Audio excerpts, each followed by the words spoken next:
నిజంగా లావ్ అయినా? అవును, కొంచెం లావ్ అయ్యాను. మా ఆయన అన్నందుకైనా ఎక్సర్సైజ్ చేసి బాడీ తగ్గించి స్లిమ్గా అయ్యి నేనేంటో చూపిస్తా. ఇవాళ నుంచి ఎక్సర్సైజ్ స్టార్ట్ ఓకే. Day 1.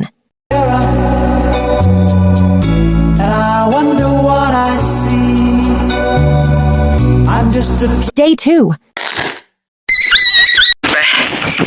ఏం ఈ పనుల్లో కనిపించలేదు. పైగా ఫిజికల్ గానీ మెంటల్ గానీ స్ట్రెయిన్. Day 3.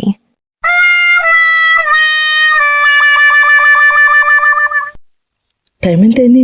వామ్మో, ఇంత టైం అయిందా? ఇప్పుడు ఏం చేద్దాం? ఏం కదలే, పడుకుందాం. ఏం చేస్తున్నావు? బాడీ పెయిన్స్ అండి. అయినా ఫిజికల్ పవర్ కంటే మెంటల్ పవర్ ముఖ్యం. ఓకే, చేయను. Okay, bye. ఊరికే మా వాళ్ళకి ఉత్సాహం కాన్ఫిడెన్స్ కాదమ్మా, కాన్ఫిడెన్స్ ఇద్దామని అన్నాము. ఆ కాన్ఫిడెన్స్ ఓవర్ కాన్ఫిడెన్స్ అయింది. దానికి ఏం చెప్తాం?